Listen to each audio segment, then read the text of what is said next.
What's going on, boys? We are in Abu Dhabi for another pay-per-view. Shawnee Mac with Full Send MMA, joined with Miss Mackenzie Dern, somebody who, man, I think ever since you came into the UFC, like, eventually we were going to hear Mackenzie Dern is fighting for a UFC title.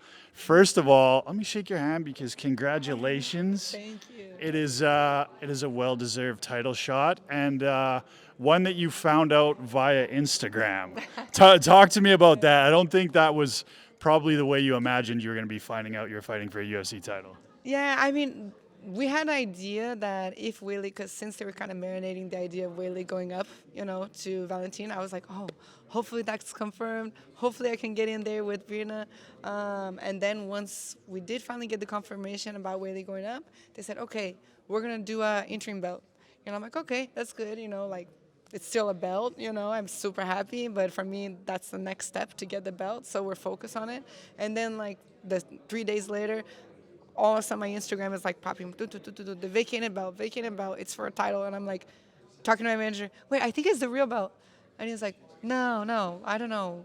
And I was like, no, look what they're saying. He's like, oh yeah, it's for the real belt. I'm like, oh my gosh. So, of course, the training was still there, the focus is still there, but definitely my heart was beating 10 times faster, oh man, there's going to be a new champion now, and that's a big chance it could be me.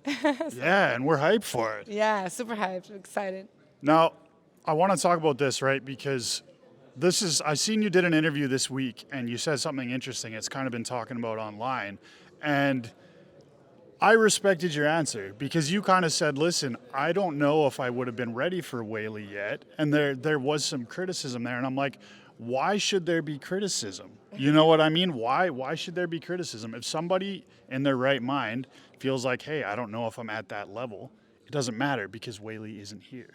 You know what I mean? So I respected your answer. Yeah, I think obviously people have their own, opinions of what could be a better answer thing. But I don't think it necessarily that I wouldn't be able to raise up to the occasion, you know what I mean? Or that I wouldn't, I don't think that it was possible for me to beat her, Of course, I believe in myself, I believe in my jiu-jitsu. I think it would be a tougher fight. But until then, I wasn't the number one contender. So, I think to fight Weili, I would just like to have time to study and train exactly for her, which is up until now, I've just been trying to grow up the ranks and get a sequence of wins, So for me to say okay, you're gonna fight Weili in 2 months, I wouldn't want to fight Weili. She's been a dominant champion. She's beaten all these girls. That's why she's going up.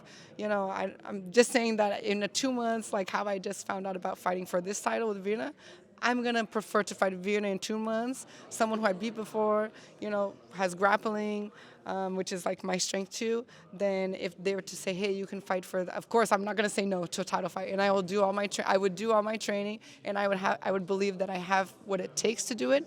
But if you're going to ask me hey, do you think you're ready? I'm like, man, we're going to have to make it work, and that kind of mindset, not that it's not possible or, you know what I mean? Something like that. Yeah, and listen, Virna's no slouch either, right? No. And I was looking at it, right? Comparing her to Weili, they're both on the same winning streak right now. I think they both won 5 straight. So there's not too big of a jump there, Mackenzie Dern. Yeah. No, for sure. And I definitely think that getting the belt, that gives you another confidence, and it's just, you know what I mean? I've lost to Marina, Amanda Lemos, and Yeon Shannon, and I feel all 3 of those fights, if I would have won, even Jessica Andrade too, if I would have won, I would have fought for the belt next, So they were all kind of very career-changing moments, where oh man, so close, but we need to fix something. And yeah, I feel just stylistically, me versus Virna is a good matchup, So I know she has all the heart. I felt I got my nose broken with her the first time, I know that we were just giving our all, brawling and stuff. But it was 5 years ago, and we definitely got a lot better. I feel she went and beat the girls that beat me, but she fought them after they fought me, So I kind of feel I did that testing out for her, And then she was like, okay, well, that's not what I'm going to do. You know what I mean? Then just, you know what I mean? We learn off experience of watching other fights happen, you know what I mean? And I kind of feel I had those hard fights before her, and then she was able to do that. And I feel the girls that fought her after they beat me were okay, we can flow with her, and gave, with me, they're just hanging on. you know, and then it's like until you can take them off, you spend a lot more time. And then with her, I feel like they're a little bit more confident to exchange with her, and you can't give those opportunities, you know. What we really, as grapplers, we need you to kind of open up so we can get some submission, you know, when they just, and I feel like that's what they did with her, and that didn't turn out good. Brendan Allen just fought this last weekend in Vancouver, and he said something very interesting going into that fight, right?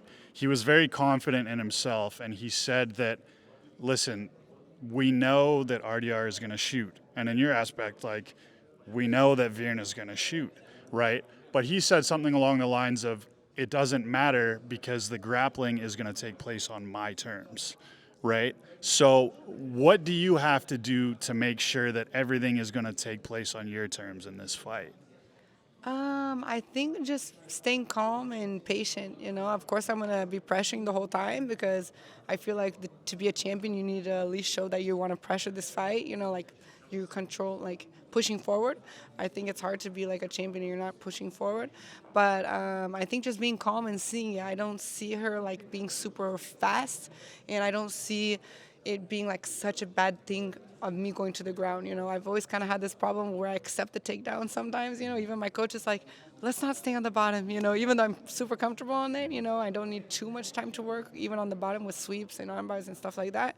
But, you know, you don't want to give that. Sometimes you could meet a really strong person, you know, someone strong and just have good pressure and you can't move. And then there's a round that you kind of gave away for accepting the takedown. But I think just staying calm, I think, you know, I don't see her with like wrestling that's super like Tatiana Suarez or something crazy. You can kind of see her takedowns coming in. She doesn't throw too much on the punches. So, you know, I feel like just staying ahead by seeing everything. You know, if I can see it, I think I can stuff it, you know, frustrate her, me take her down too, and just kind of let my hands go, and we'll have a fun night. Last thing for me, and I'll let you get out of here, because you're somebody that I admire the fact that you kind of wear your heart on your sleeve, right? I remember you've even gone on Instagram Live, you know, after fights and things like that, right? And it takes courage for people to do that. You don't see that very often, right? So why is it so important to you to be so open with the fans and open to yourself? You know what I mean, when it comes to showing your emotions in this fight game? I don't know. I just think I can't be anything else, you know. So it's just kind of who I am. I think especially like, I've always had a lot of media on me and attention, like from jiu-jitsu world and then in the MMA world, and kind of people always criticizing, like, you know, how you're fighting or what's your style or things like that. And it's like, in the end of the day, you know, I lie my head at my house, with my daughter, and it's like, I need to be true to myself, you know. And I think that a lot of the friends, at least from the jiu-jitsu community, we're used to like wins and losses and stuff like that. We're like a big family, you know. So I feel like the people can connect when they see like, hey, this isn't like some superhero that's, you know, doesn't have any life problems, that doesn't, you know what I mean, that does everything perfect. It's like she's just like us, and she just is going after her dreams, and we're following along with it. I feel like they kind of feel that this journey is with them too, like we're together on this journey, you know. So I don't know. I think it's just who I am, and I feel like everyone goes through that stuff too, but they just don't talk about it as much. Mackenzie Dern, she's going to be fighting Virna Jandiroba this Saturday in Abu Dhabi for the strawweight title. Good luck, champ. Thank you so much. All right.